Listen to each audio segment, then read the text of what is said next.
The Celestial City. This country was called Beulah, a land of heavenly joy, safe from the valley of the shadow of death and giant despair, and within sight of the Celestial City.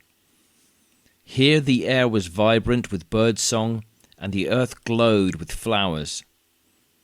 Here the sun shone day and night, and the Shining Ones often walked and talked there, for it was on the borders of heaven. After entering this land, Christian and hopeful wandered freely about, drinking in its beauty and feasting on its joys. Sometimes they heard voices from the celestial city itself exclaiming, "The Lord is coming to save you, bringing with him the people he has rescued." At other times, they were greeted by the inhabitants of Beulah with the words, "You are among God's holy people, the people he has saved." In this place of plenty, they feasted on corn and wine. High above the clouds, they glimpsed the celestial city, but only through a special instrument. Otherwise, the sight of those golden streets, bathed in sunlight, would have blinded their mortal eyes. As it was, they saw, though dimly, the streets of gold and buildings of pearls and other gems, and were suddenly overwhelmed with love and longing for that glorious place. These feelings were so intense that they brought about physical pain and sickness in the pilgrims, who were obliged to lie down and wait until the symptoms had ceased.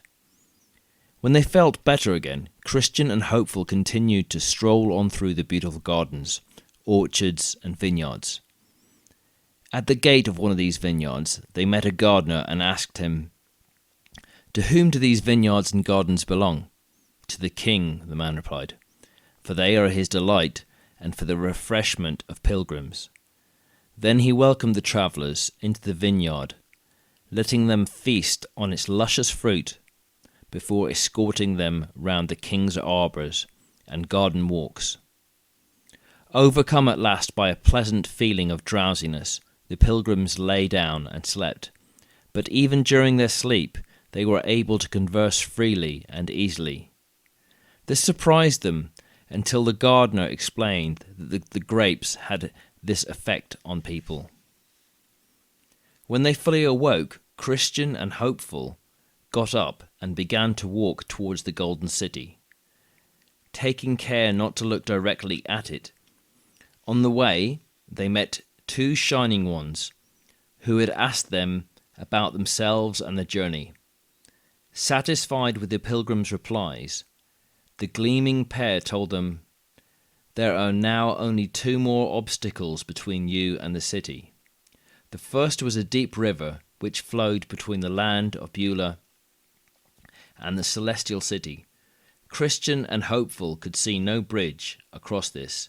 Seeing their surprise, the Shining One said, "You must go through the water in order to reach the gate."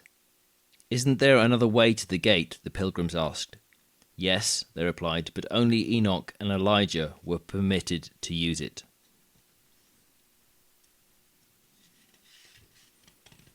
Hopeful was beginning to feel dejected, and Christian even more so.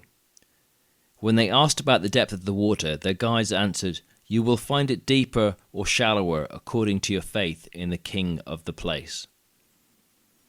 At last Christian and hopeful stepped hesitantly into the water.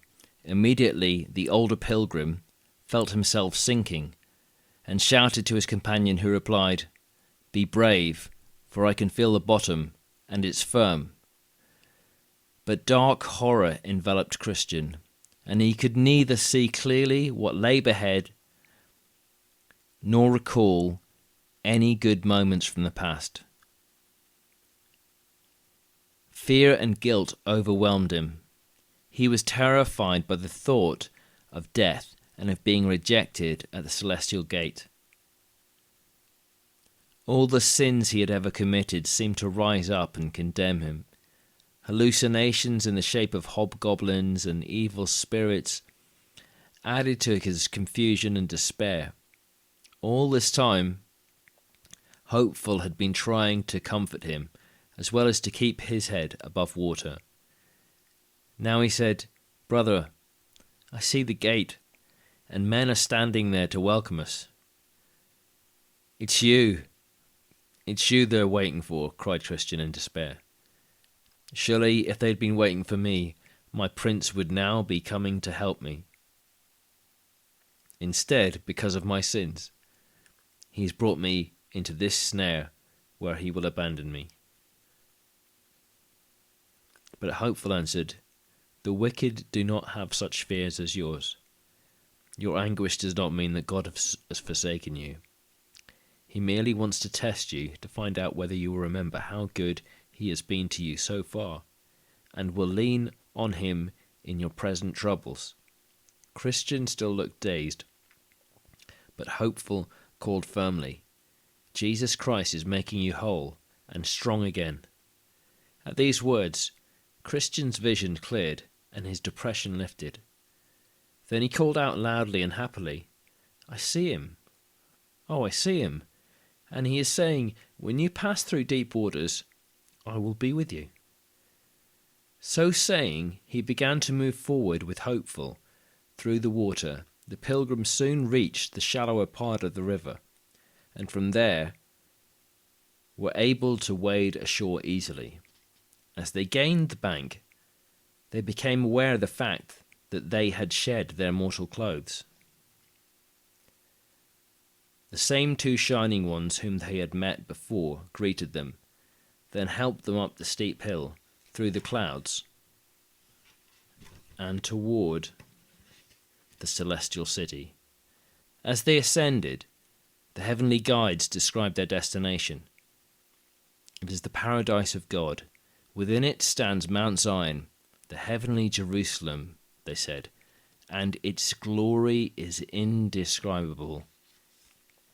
In it are countless angels. Abraham, Isaac, and the prophets are there, with all the spirits of good men made perfect. There you will meet with former friends. There you will eat the everlasting fruit from the tree of life. There too you will receive white robes and walk and talk with the King, the Holy One, whom, to your delight, you will see as he really is. Sorrow and sickness, trouble and death have no place in this city. Instead, you will know comfort and joy, and reap the fruit of your tears, prayers, and sufferings. As they travelled effortlessly, higher and higher, the Shining Ones continued, "You will wear golden crowns and praise the King perfectly and ceaselessly. Clothed with glory and majesty, you will ride a chariot splendid enough to be included in the King's triumphal procession, when he descends on the wings of the wind to judge the world. He will sit on his throne, and you will sit beside him and help him pass sentence on all evildoers. Afterwards you will return with the King to the city, as trumpets sound, and stay with him there forever." By this time the gate was in sight, and from it a company of Shining Ones came out to greet the approaching group. On hearing that Christian and Hopeful were pilgrims who had left everything for the love of their Lord, the welcome party sang out, "Happy are those who have been invited to the wedding feast of the Lamb." This group was followed by the King's trumpeters, who made the heavens ring as they blew 10,000 welcomes to the pilgrims on their trumpets. So surrounded by the glittering throng, Christian and Faithful passed eagerly through the upper air, closer and closer to the celestial gate. Soon they were close enough to read the words above it. "Happy are those who wash their robes clean, and so have the right to eat the fruit from the tree of life and to go through the gates in this city. Looking down from the top of these gates were Enoch, Moses, and Elijah, to whom the Shining Ones said, "These pilgrims have come all the way from the city of destruction because they love the king of this place." Then Christian and Hopeful presented their scrolls, which were taken and shown to the king. He commanded that the gates should be opened. As the pilgrims, with radiant faces, stepped past the open gates and into the city, they were presented with golden robes and crowns to wear, and harps to pluck. Before them stood a host of Shining Ones, people and winged creatures, who had all assembled to greet the victorious travellers. Some played on their harps, others waved palm branches or sang melodiously. "Come in and share your Lord's glory," cried a voice, and all the city's bells added a harmonious peal of welcome. No longer able to contain their joy, Christian and Hopeful exclaimed, "To him who sits on the throne and to the Lamb be praise and honour, glory and might for ever and ever." Then the gates were shut. Meanwhile, Ignorance, having reached the river, persuaded a ferryman to row him across. Arriving at the gate, he knocked and knocked. Finally, the men looking over the top asked him, "Where have you come from, and what do you want?" "I have eaten and drunk in the king's presence, and he has taught in our streets," replied Ignorance. The men then asked for his scroll, and the traveller began to fumble in his clothes. "Don't you have one?" the watching men asked, but received no reply. So they went to the king and told him what had happened. He would not grant Ignorance an audience. Instead, he ordered 2 Shining Ones to bind him with ropes and carry him to a doorway, which, even from the gates of heaven, led straight into hell. And that's how the dream ended.